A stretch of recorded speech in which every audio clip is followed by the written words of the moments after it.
selama saya mengenali Allahyarham 3 tahun di Turki, saya sangat mula kata lebih mengenalinya apabila saya bersama beliau ke Syria. Sebab tu Rasulullah menggalakkan kalau kita nak pergi bermusafir dengan kalau kita nak pergi mengenali seorang sahabat itu, Rasulullah Rasulullah suruh kita untuk bermusafir. Sebab bila kita bermusafir, kita tahu kerana seorang tu kan, apa dia suka, apa dia tak suka kan, bagaimana dia punya emosi, bagaimana akhlak dia, sebab kita sentiasa bersama dia. Jadi secara peribadi apa yang saya kenal dan saya kasih orang lain pun kenal Ammar ni, dia seorang yang pendiam, tak banyak bercakap, banyak berfikir. Saya rasa bila orang kurang cakap ni, dia banyak berfikir juga. Sebab dia diam-diam berisi, bukan diam tidak buat apa-apa.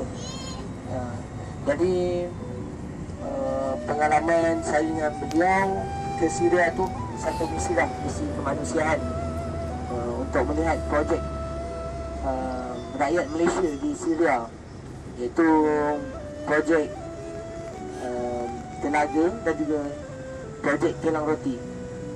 Jadi kami ke sana cadangannya untuk berhari, untuk melihat juga keadaan Syria yang mana sebentuk, untuk orang kata nak review tempat lah, nak tengok situasi selamat ke tak selamat. Sebab kita nak masuk, waktu tu nak masuk dari korban, kita nak hantar makanan, hantar daging lah. Kalau tak selamat, kita hantar. Jadi kita orang pergilah ke border untuk masuk ke Syria. Antara kisah yang menarik kat border tu, hari pertama kita nak masuk dah. Nak masuk kena halau. Sebab tentu kerajaan Turki buat polisi baru kalau nak masuk, mana orang kata foreigner yang nak masuk Syria tak dibenarkan, foreigner tak dibenarkan, melainkan orang Turki saja yang boleh masuk ke Syria dan Syria boleh masuk Turki. Jadi kita orang ni orang Malaysia memang tak boleh lah nak cop pasport Malaysia kan, secara sah lah. Sebab time tu border masih boleh masuk Syria cop lagi.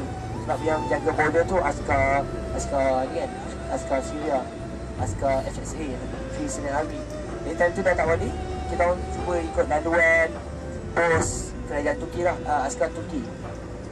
Jadi dalam perjalanan kita pergi tu, dah sampai dekat border tu, banyak lah bas tengah stop untuk pemeriksaan.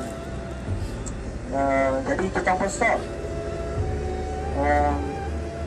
dan askar tu kita tahu lah, maknanya kan askar tu dia akan bagi lepas kalau orang Turki saja atau orang Syria. Jadi kita orang cubalah berbuda dan kata kita ni Syria kan. Dan dapat di dalam kami berempat, 2 orang, seorang Arab, 5 4 Malaysia dan seorang Arab, orang Arab di tahun Syria. Kami semua berbahasa Arab kecuali Allahyarham Ammar lah. Jadi dalam waktu kita kena pemeriksaan tu, tiba-tiba ada seorang budak Turki datang. Dia kata kat Allahyarham Ammar, Japunya. Bukan ni Tekul, bukan ni Jepun. Bukan ni orang Jepun Jadi Ammar ni, dia kata, tak, hire band Malaysia ni. Aku orang Malaysia. Tak, orang Malaysia. Maksud askar Turki dengar, orang Malaysia. Maksud kita semua kata, cakap kau orang Arab, cakap Arab. Lepas tu dia cakap, aku orang Malaysia. Dia tak faham kan. Jadi askar kata, kau nak tipu apa lagi? Muka kau memang macam Malaysia. Mana orang tengok dah tahu lah kau orang Malaysia. Lepas tu kita tak dapat masuk ke Syria. Sedih lah. Lepas tu ada satu gambar terbasan Allahyarham macam tengok handphone pada di tepi. Dan tu mungkin kesedihan sebab tak dapat masuk ke Syria. Disebabkan kami semua tak dapat masuk. Memang sedih lah. Kita orang lepak dulu pergi ada satu tempat tu, ambil gambar dia dah sedih. Tapi macam ni esok tu kita dapat satu lagi laluan tikus yang kita ambil. Yang mana laluan tikus tu kita kena masuk cara sembunyi lah. dalam pagar yang berlubang. Jadi ya, ladang zaitun. So itu paling seram saya. Seram sebab kita akan lalu dalam lebih kurang 1 kilometer jalan macam padang pada tandus kan, tak ada pokok apa. Depan tu baru ada, bila dah masuk sini baru nampak pokok zaitun. Lalu jalan kosong tu, kita orang jalan bawa beg apa semua kan. Memang takut ada sniper tembak apa semua. Tapi alhamdulillah dapat masuk dengan selamat. Dan ada orang jemput kita lah, askar FSA, askar Syria rebel lah. Itu kan askar yang berjuang untuk menuntut kemerdekaan. Jadi semua selamat. Apa je? Panjang kan cerita ni. Ni baru jam pertama. Okey, mana pengalaman kami kat Syria tu satu pengalaman yang menarik lah. Sebab dia menguji orang kata ketabahan, kesedihan, ketakutan, keberanian dan lain-lain ni. Sebab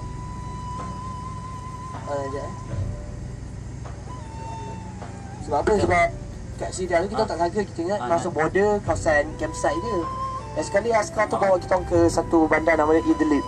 Bandar tu memang bandar yang akan berlaku perang habis-habisan lah. Harbun Yaumul Malhamah kan, Yaumul Malhamah, atau akan berlaku perang habis-habisan di antara rejim Bashar al-Assad dengan askar FSA. Bila kita sampai tu, lepas solat, pertama kita ziarah pergi ada satu masjid tu yang hancur di bom. Tiba-tiba ada sebutir peluru tersasar kena dinding. Saya tak dengar lah, tapi Allah yarham dengan adik kawan dia perasan benda tu. Kita memang cuak lah, dah sekali orang semua nyorok lah. Rupanya peluru tu sejauh 1 kilometer ditembak oleh askar rejim dan tersasar kena tubing. Hujung tak kena mana-mana. Jadi malam tu kami sempat makan dengan mujahidin. So kita update lah tentang keadaan semasa macam. So seterusnya pengalaman yang tentang orang kata dia syahid kan. Bagi saya secara peribadi apa yang saya lalui, kenapa syahid? Sebab satu malam tu peristiwa ni yang mana kami tidur di sebuah hospital, tidur di atas ward lah, di atas katil hospital. Tiba-tiba berlaku bom.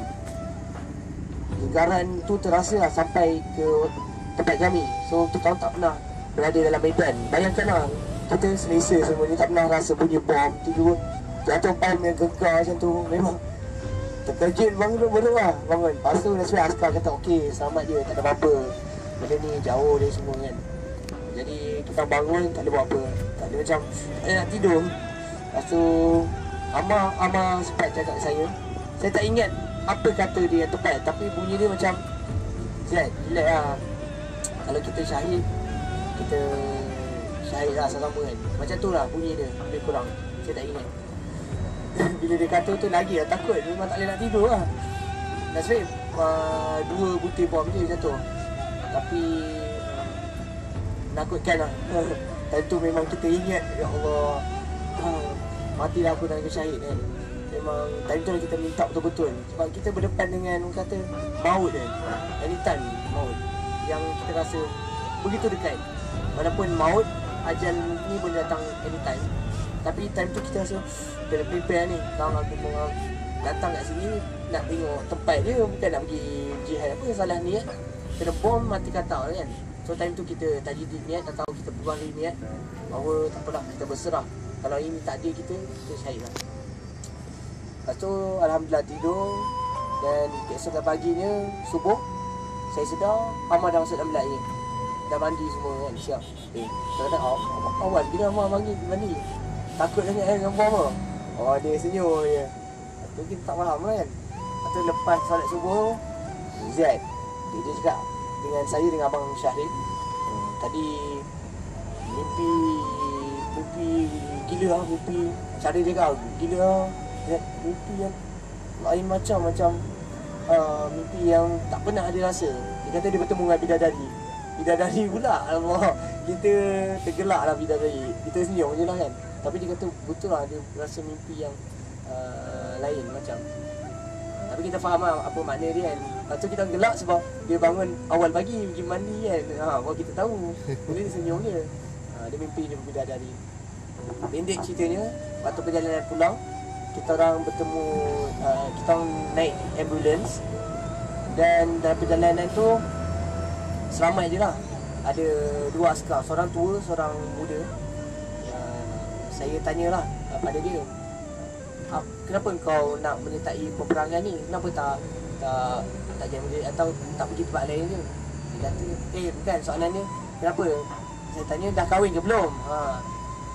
Itu jawapan dia kata dia belum kahwin. Sebab dia nak apa? Dia yakin dia nak mati syahid dan akan mengahwini bidadari di syurga. Itu dia jawab jawapan dia. Dan satu lagi ada seorang abang tu, dia minta saya tanyakan, apakah tanda orang kata orang yang mati syahid?